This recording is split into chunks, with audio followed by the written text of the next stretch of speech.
Irmãos, hoje é o culto da nossa ceia do Senhor, que nós fazemos todo segundo mês, segundo domingo de cada mês,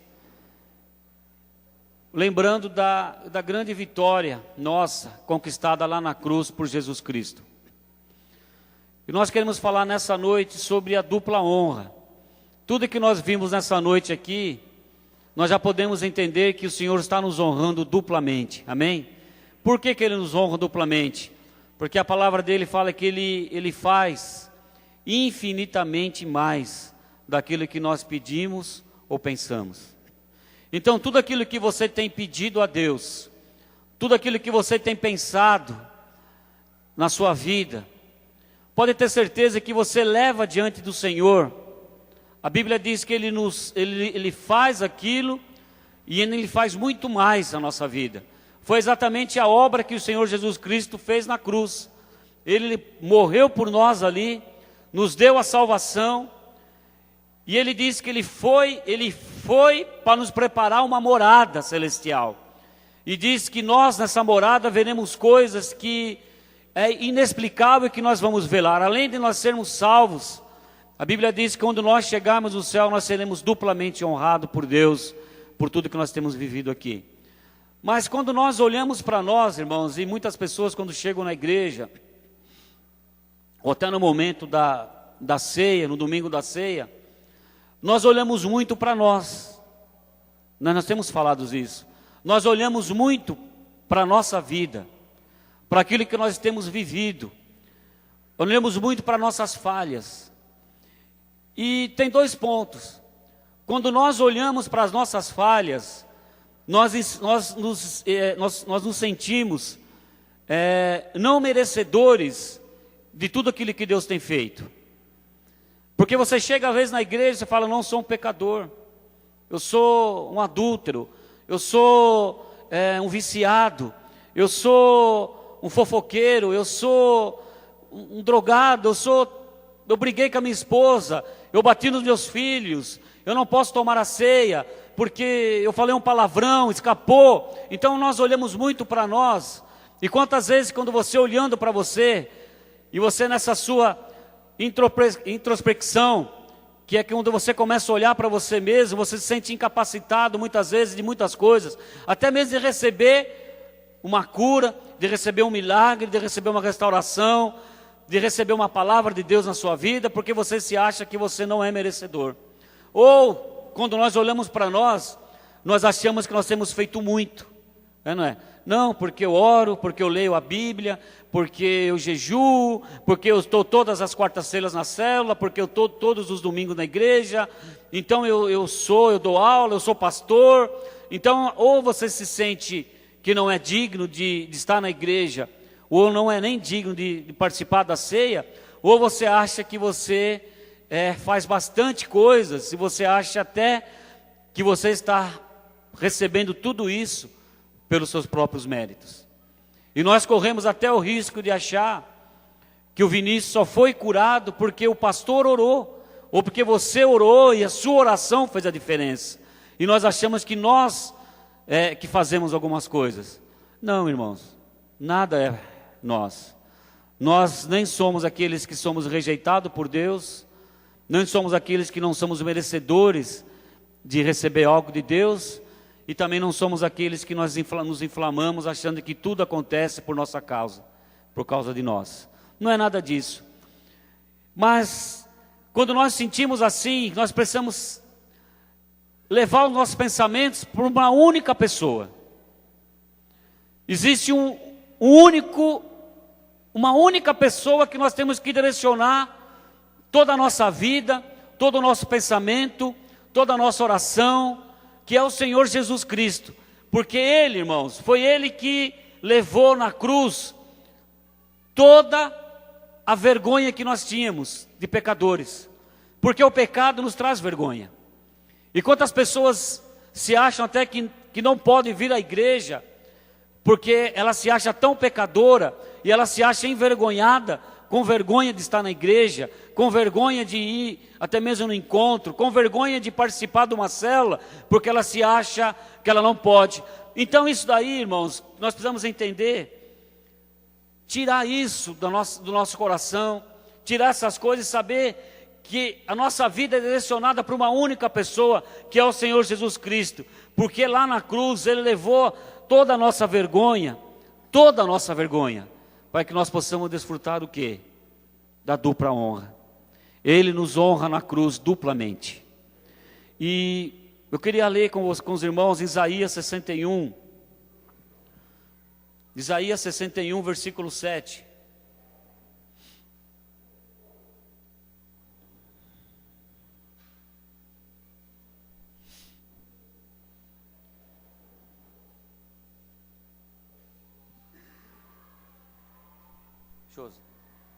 Josi.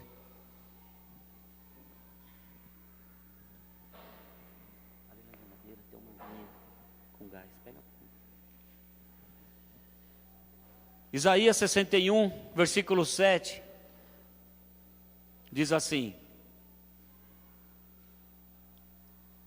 em lugar da nossa vergonha, tereis dupla honra, e em lugar da afronta, exultareis da vossa parte.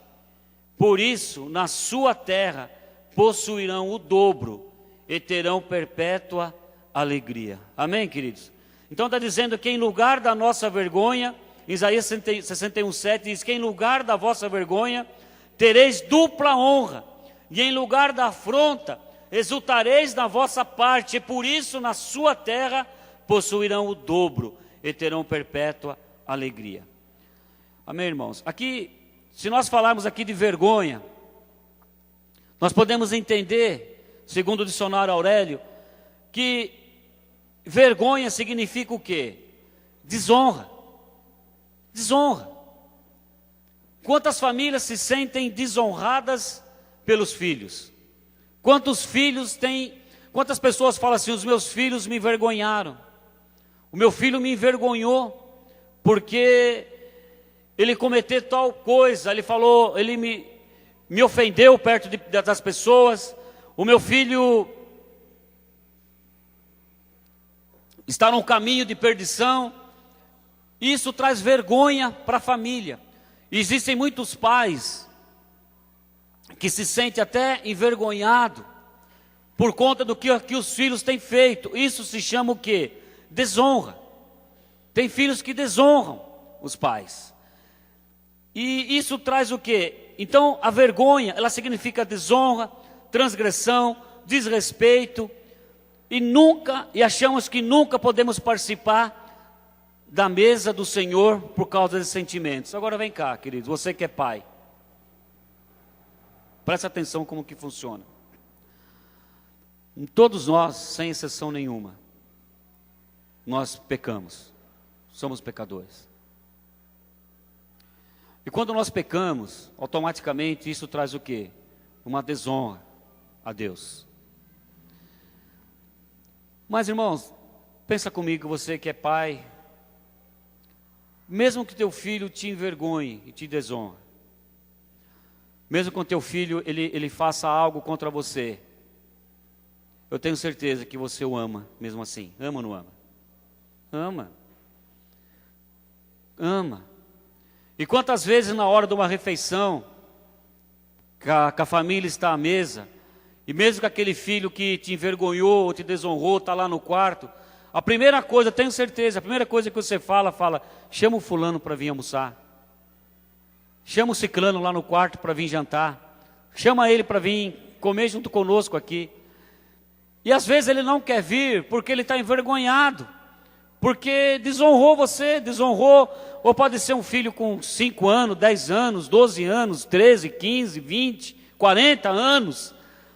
Então sempre sente esse sentimento, mas o sentimento do pai, querido, sempre é qual que? Eu tenho certeza. Um sentimento de um pai, de uma mãe, independente daquilo que o filho cometeu, a alegria dele é ver os filhos na hora de uma refeição junto na mesa. O pai, ele nunca olha no momento desse para a desonra que foi feita ou para a vergonha. Ele se preocupa com o filho, para ele É uma alegria quando o filho vem, se senta à mesa e participa junto daquela refeição. Deus não é diferente. Deus não é diferente. E talvez você está aqui nessa noite e se sente que você não pode participar da ceia, ou não pode nem estar aqui no culto, porque você cometeu algumas falhas esse mês, ou algum erro. E quantas pessoas muitas vezes, e até eu mesmo pensava assim, eu não vou participar da ceia esse mês, porque eu acabei discutindo com a minha esposa, fiz alguma coisa errada, e eu não vou participar, porque eu desonrei a Deus, e eu estou envergonhado por causa disso. Mas irmãos, quando você não participa, aí você entristece mais ainda o coração de Deus. Porque o coração de Deus é que todos nós estejamos na casa dEle, estejamos à mesa com Ele, e participando junto com Ele, da ceia, do culto, da célula, em todo o tempo que a igreja se reúne. Uma coisa que entristece o coração de Deus, é quando Deus olha e vê que está faltando alguém. Eu sei quando você, mãe, você faz aquele almoço, aquela macarronada no domingo, e chama os seus filhos para estarem ali, e mães aqui às vezes têm 4, 5, algumas têm 10, algumas têm 15 filhos, não, tem, às vezes tem algumas que têm bastante, mas não importa. Eu lembro a dona Angélica, era a mãe do meu gerente na fábrica, ela tinha 12 filhos, e eu lembro que quando ela fazia, toda vez que ela fazia o almoço, ela ligava um por um, né, que ela morava aqui, trabalhava aqui na Sangoban, faleceu aqui na Praça da Bíblia, e às vezes ela fazia algum almoço lá, no meio de semana mesmo, ela ligava para todos os filhos, e ligava para o Lote, que trabalhava comigo, que era o filho dela, que era o gerente da empresa lá, para ele ir lá almoçar com ela naquele dia. Ele falou, não, mas já vou almoçar aqui na fábrica. Não, vem cá, que eu fiz o almoço para você. A alegria da dona Angélica era ver todos os filhos dela lá ali, porque ela fez um almoço especial, e ver todos os filhos ao redor da mesa dela almoçando. E uma ou duas vezes eu até embarquei nessa, fui junto, né? Não era filho, mas como era amigo do filho, eu estava junto. Estava junto. E você é amigo de Jesus? Você pode participar da ceia também, que Deus tem feito para nós, porque Jesus tem nos chamado de amigo e não mais de servo. Se você é amigo de Jesus, se você serve ao Senhor Jesus, está nessa obra para servir ao Senhor Jesus, você faz parte da família, e você pode ter direito de sentar à mesa e ser duplamente honrado por Deus.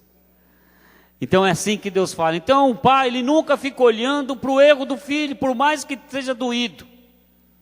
Quando o filho se arrepende e pede perdão para o pai se alegra com isso, porque a origem da vergonha, queridos, é a culpa. A vergonha vem porque nós nos sentimos culpados de alguma coisa. Mas é exatamente isso, irmãos, que nós estamos pregando nesses dias. Por que você tem que se sentir culpado? Nós não precisamos mais carregar uma culpa do passado em nós, porque toda culpa, todo erro, um dia já foi levado lá na cruz do Calvário por Jesus Cristo. Em Isaías diz que Ele levou sobre si todas as nossas iniquidades, Ele levou sobre si todo o nosso pecado, Ele levou sobre si todos os nossos erros. Então não precisa mais viver com sentimento de culpa, porque a culpa te traz vergonha. Então o que nós precisamos simplesmente fazer é o seguinte: Senhor Jesus, eu creio que o Senhor já levou aí na cruz, no seu corpo, o Senhor já pagou o preço do meu pecado, o Senhor já pagou o preço da minha vergonha, o Senhor já pagou o preço da minha desonra a Deus. O Senhor veio nesse mundo exatamente isso, porque eu não conseguiria pagar. Porque, irmãos, eu jamais iria conseguir me justificar por mim mesmo diante de Deus. porque muitos eram os meus erros e os meus pecados, e eu não tinha condição nenhuma de pagar essa desonra que eu fiz a Deus, porque eu não conseguiria. Deus é tão bom, que enviou o próprio Filho dele, para pagar essa desonra, e pagar essa vergonha, e essa minha culpa lá na cruz. E quando eu creio nisso, e quando eu falo, Senhor Jesus, obrigado porque o Senhor fez isso, aí o que acontece? Eu fico livre. Ou seja, basicamente a vergonha é a consciência do pecado. Ou seja, é o que produz ao homem, a consciência da culpa. Ou seja, a vergonha que nos produz a consciência da culpa. E muitos pensam que é o pecado, mas não é o pecado. É por causa da lei. Porque a lei, ela nos revela o pecado. A lei nos revela o pecado. E quando a lei foi instituída lá no Sinai, por que foi instituída? Porque o homem disse que ele iria fazer tudo o que Deus pedia. Mas o homem não consegue fazer tudo o que Deus pede. Não consegue. Aí Deus colocou as leis. E as leis começaram a revelar para mim e para você o nosso erro e a nossa culpa. Irmãos, é como lá no Éden. Antes da lei do pecado, o homem não tinha consciência do pecado e nem do erro. Ou seja, ele vivia sem lei. Ele vivia na graça do Senhor Jesus. Quando Deus criou Adão e Eva, eles estavam o quê? Nus.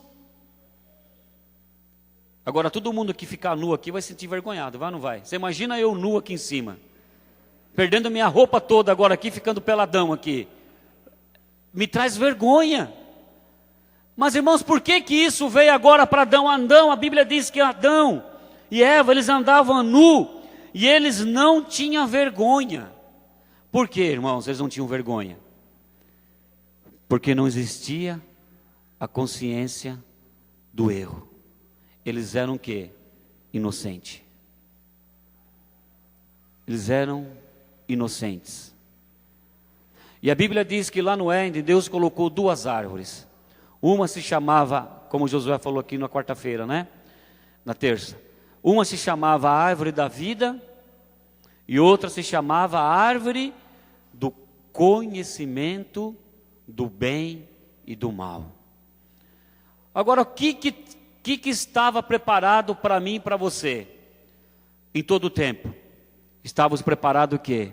Que nós nos alimentássemos da árvore da vida, que era o próprio Jesus. Mas Adão e Eva, eles não se alimentaram da árvore da vida, que representava Jesus Cristo lá no Éden. Eles preferiram que se alimentar da árvore do conhecimento. Ou seja, irmãos, quando eles se alimentaram da árvore do conhecimento, a primeira coisa que eles olharam para eles e sentiram o quê?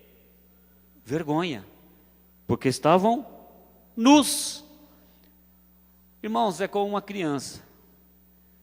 Eu sei que vamos aqui no berçário. Quantas crianças? 2 anos, 1 ano? Quanto, pastora? 1 ano, 2 anos. Irmão, se você chegar ali, 1 ano, 2 anos, ali já começa a brigar, um a querer morder a outra, um querer... Irmãos, mas você acha que elas estão preocupadas e envergonhadas com isso? Você pega ali 3 aninhos, 4 aninhos, você acha que ele comete um erro a Lívia, 3 anos, né? Fazendo 4. Irmãos, é uma criança. E diz que essa criança é uma fase da inocência. Por que é inocência? As criancinhas que estão aqui, elas fazem coisas erradas. O seu filho pequeno, 2, 3, 4, 5 anos, faz coisa errada. Mas por que eles fazem coisas erradas? Eles não sentem sentimento de culpa, não sentem vergonha, não sentem nada. Porque ainda eles não conhecem. Eles estão vivendo uma fase da inocência. Eles são inocentes e não existe malícia neles. Não existe a malícia. Ou seja, eles fazem aquilo que a natureza deles manda, e eles agem por impulso. Eles batem, eles mordem, eles quebram, eles derrubam. E você está aqui no meio, eles passam correndo, te derrubam às vezes. Mas porque ele tem vergonha? Não tem. Às vezes eu chamo os meninos aqui, estão correndo, me empurra para lá, empurra para cá. Ele nem quer saber se eu sou pastor, se eu sou autoridade aqui, se eu sou... Irmãos, por que não sabe? Porque eles não têm consciência ainda. Eles não provaram ainda da árvore do conhecimento. Então para eles, sou inocente. E nós não podemos puni-los por causa disso. Então o que o Senhor Deus queria que nós fizéssemos? Que nós vivêssemos sempre como estava aqui. Eles andavam nus e não se vergonhavam. Ou seja, por quê? Eles não tinham malícia. Eles não tinham consciência do erro. Então eles iam andar todo o tempo fazendo, e Deus sempre no Éden agindo o quê? Graciosamente. Com Adão e com Eva. E eles disseram, então vocês não precisam trabalhar, vocês não precisam, vocês só vão viver para desfrutar tudo isso que eu criei. E Deus criou coisas maravilhosas, né? Criou os peixes, os animais, criou tudo, e colocou Adão e Eva ali para dominar sobre tudo isso. Viver da graça. E o desejo no coração de Deus qual que era? Que eles se alimentassem do fruto da árvore da vida, que nos representa hoje quem? Jesus Cristo. Mas a hora que eles comeram do fruto do conhecimento, do bem e do mal. Ou seja, uma criancinha de 2, 3 anos, ela não sabe o que é bem nem o que é mal. Ela faz, simplesmente ela faz. Ela não sabe o que é o bem e o que é o mal.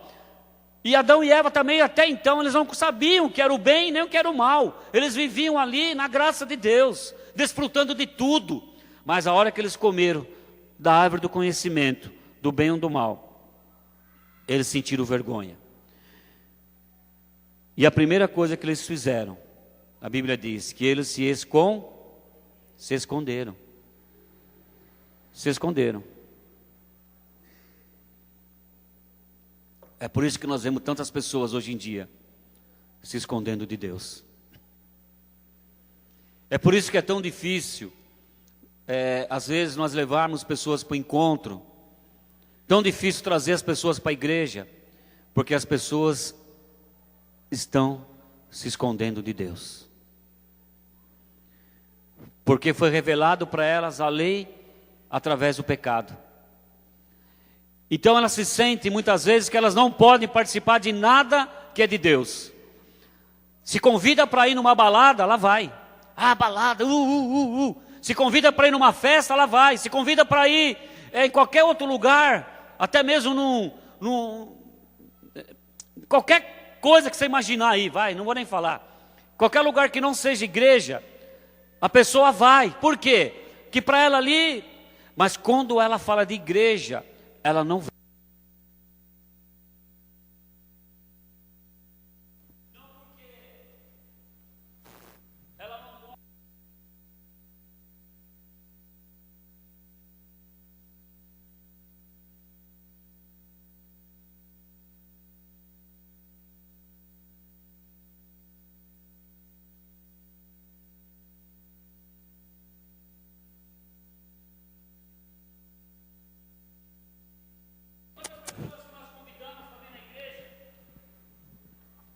Obrigado.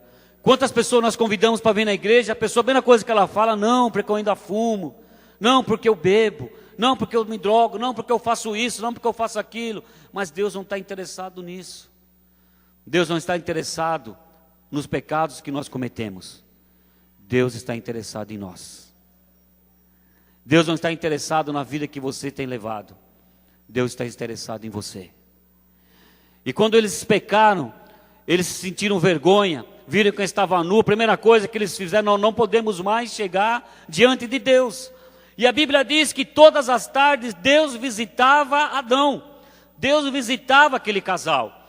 Todas as tardes, no final do dia, Deus visitava, e eles tinham prazer de ter comunhão com Deus, de conversar com Deus todas as tardes. Mas naquela tarde em que eles conheceram o bem e o mal, a Bíblia diz que eles se esconderam. Aí Deus vem e chama: Adão, onde tu estás?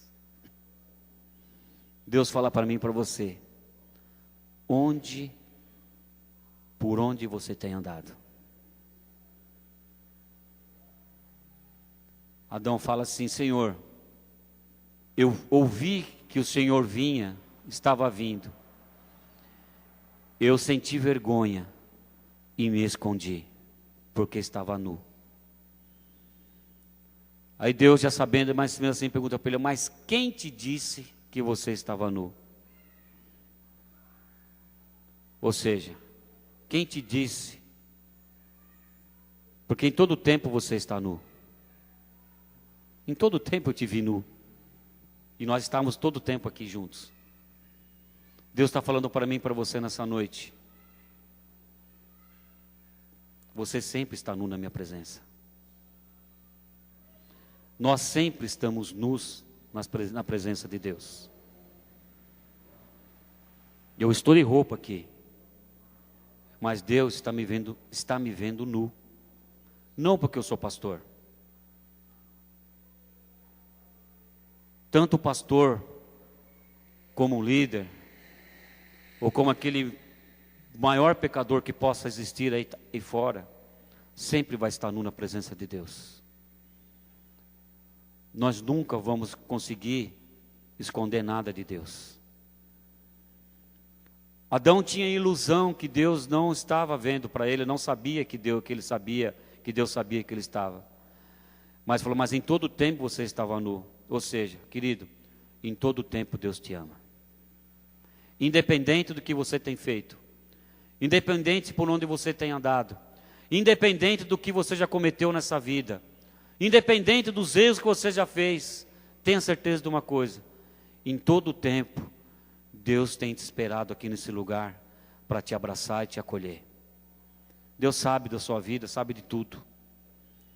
Eu fazem 23 anos que eu entreguei minha vida para Jesus. Vivi 30 anos da minha vida afastado de Deus. Mas em todo o tempo Deus sabia o que eu era, o que eu fazia, o que eu cometia. Simplesmente num dia Deus olhou para mim e falou: Clóvis, aonde você está? Aonde você está, Clóvis? Há 23 anos atrás, eu cheguei diante de Deus e vi que todo o tempo eu estava nu. Mesmo tempo que aos 30 anos passados meus, Deus sabia de toda a minha vida e abriu toda a minha vida ali, sabia de tudo. E uma coisa interessante, querido, que a primeira pergunta na Bíblia, no Velho Testamento, é Deus perguntando para o homem: aonde tu estás? E se você abrir Mateus, que é o primeiro livro do Novo Testamento, a primeira pergunta que o homem faz: aonde está o rei? Vocês entenderam isso? No Velho Testamento, a primeira pergunta é Deus falando para o homem: aonde tu estás? Mas agora sou eu e você que devemos perguntar: Senhor, aonde o Senhor está? Porque Ele já fez tudo por nós. E eu agora tenho que ir até Ele. Eu tenho que ir até Ele agora, receber a vitória que Ele já conquistou para nós e desfrutar disso. Ou seja, irmãos, Adão disse que teve medo porque ele percebeu que estava nu. Hoje você não precisa mais ter medo. Por isso que nós estamos aqui ministrando essa mensagem. Exatamente por causa disso. Todo medo foi lançado fora. Toda vergonha foi lançado fora. A Bíblia diz que a nossa nudez, a nossa nudez que veio através do pecado, e a lei nos revelou isso. Diz que o Senhor Jesus já nos curou disso. Vocês imaginam, vocês sabem como é que o Senhor Jesus foi para a cruz? Vocês sabem como que Ele subiu no madeiro?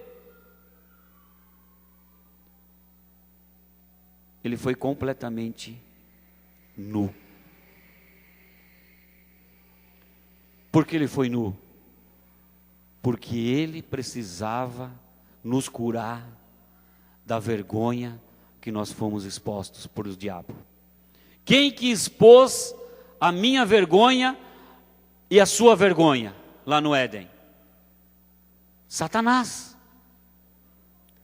Satanás induziu aquele casal a provar do fruto do conhecimento.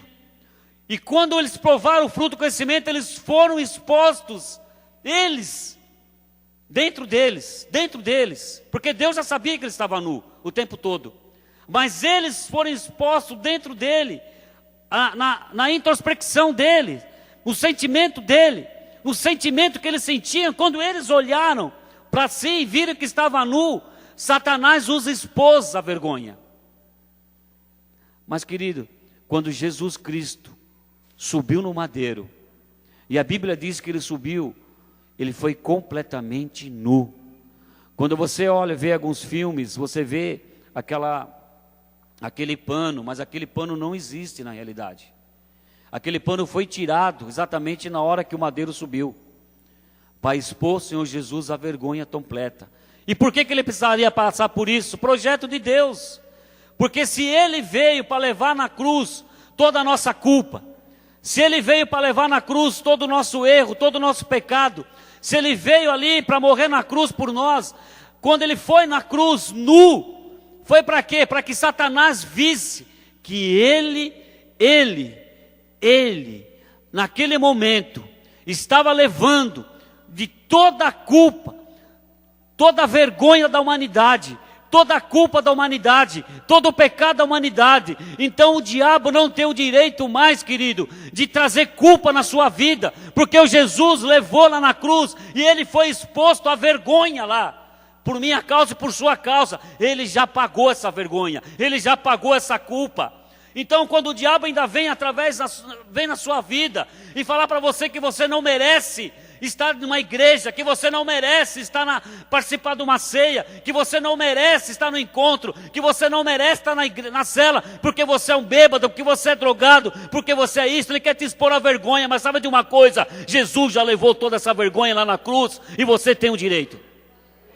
Amém? Dá uma salva de palmas para Jesus, querido, isso é tremendo.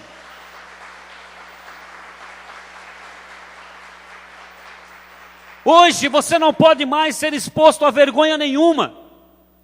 Nenhum pastor tem o poder, tem o direito de expor ninguém à vergonha.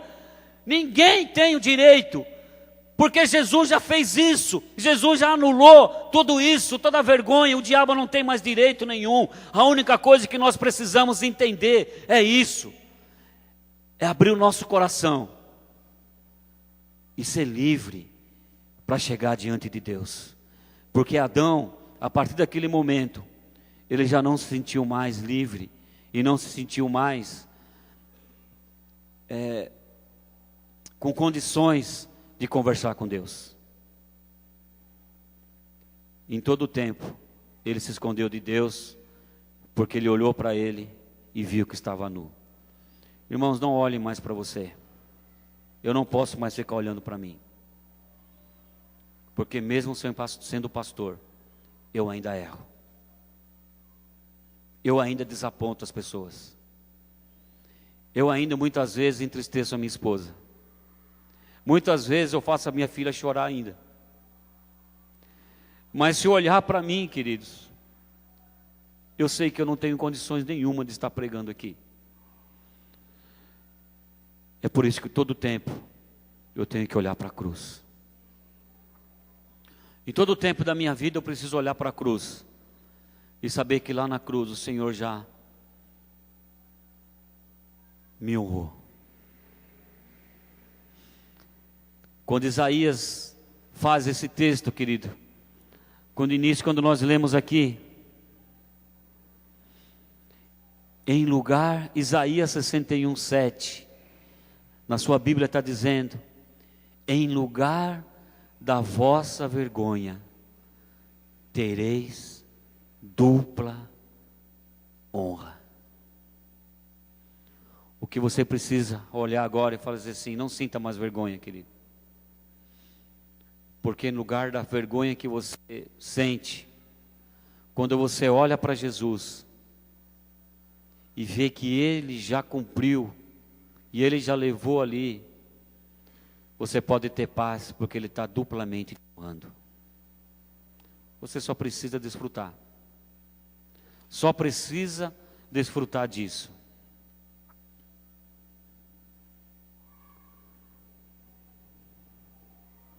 Em 2 Coríntios 5, 21, não precisa abrir.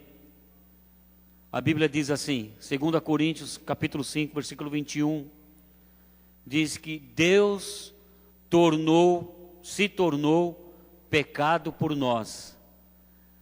Ele mesmo, aquele que não tinha pecado, para que nele nos tornássemos justiça de Deus.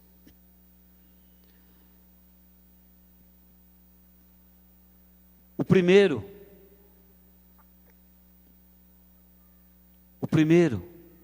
que era Adão, ele falhou, e por causa da falha dele, todos nós fomos expostos à vergonha. Todos nós, toda a humanidade foi exposta à culpa e à vergonha, por causa do primeiro Adão. Mas a Bíblia diz que veio o segundo Adão, que é Jesus Cristo. Aquele que nunca pecou. Você imaginou o que é isso, querido? Jesus Cristo, sendo homem, Ele honrou a Deus. Ele foi o único que conseguiu honrar a Deus. O único que conseguiu honrar 100% o Pai. E diz aqui em 2 Coríntios que aquele que não conheceu o pecado, Jesus não conheceu o pecado. A Bíblia diz que Ele se fez pecado por nós, pecador por nós, lá na cruz, para que nós fôssemos justificados por Ele. Ou seja, Ele que nunca pecou, se fez pecador para que nós fôssemos justificados. Nós que éramos pecadores, somos justificados por aquele que nunca tinha pecado. Isso é tremendo. Então isso aí é dupla honra. Então você precisa se sentir duplamente honrado por causa disso. Uma vez que a culpa e a vergonha vieram sobre nós, o Senhor Jesus veio para levar sobre si a nossa vergonha e a nossa desonra. Aquele que nunca pecou se fez pecador, para nos justificar de toda a condenação. Ou seja, irmãos, você só precisa de uma coisa: reconhecer. Só reconhecer que de fato você é pecador e que de fato você, por você mesmo, você não vai conseguir chegar a lugar nenhum e também nem precisa chegar, porque alguém já chegou por você. Amém? Você só precisa aceitar essa obra tão maravilhosa lá na cruz, e desfrutar, e viver como aquela moça, que Jesus chegou ali diante daqueles fariseus, todos sabem aqui daquela mulher adúltera, que foi pego em flagrante no adultério, e todos aqueles fariseus com aquelas pedras na mão, querendo apedrejá-la. Simplesmente Jesus, que nunca tinha cometido erro nenhum, o único. Ou você acha que todos aqueles fariseus que estavam querendo apedrejá-la não tinham pecado? Mas todos aqueles que eram pecadores queriam apedrejar aquela mulher. Mas chegou aquele que não era pecador, que nunca tinha cometido erro nenhum. Ele chega diante dela, simplesmente ele fala: se nenhum de vocês pecou, pode atirar a primeira pedra. O único que poderia fazer aquilo era ele. Mas o que ele faz? Ele pega na mão daquela moça, coloca de pé, enxuga as lágrimas dela. Se esses que são teus acusadores não podem te apedrejar, nem eu farei isso. Simplesmente vai e não peques mais, e sinta livre. Então é isso, irmãos. Quando nós temos esse encontro com Jesus,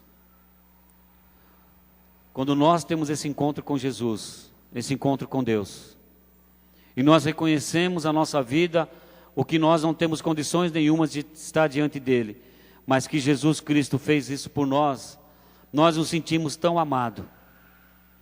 O que nós precisamos sentir, o que você precisa sentir, é que você é amado. Porque muitas pessoas deixam de vir à igreja, ou vêm até na igreja, porque amam a Deus, ou talvez porque não amam. Mas não é o tanto quanto você ama a Deus, ou tanto que você não ama a Deus, que você precisa ter revelação. O que você precisa ter na revelação nessa noite, é saber o quanto que Deus te ama. Você só precisa saber disso. Que independente da vida que você leva, você é amado por Deus.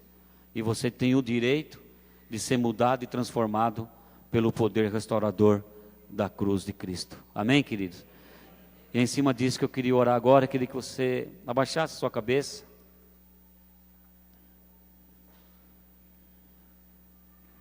E sentir que Deus nessa noite está duplamente te honrando aqui nesse lugar. Saber que você só está aqui nesse lugar porque você é amado dele. Porque ele te ama incondicionalmente. Abaixe sua cabeça, pense agora na sua vida.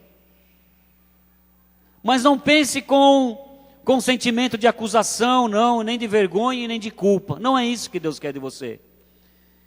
Ele quer que você sinta que apesar de você ser do jeito que você é, falhando do jeito que você falha, Ele te ama incondicionalmente.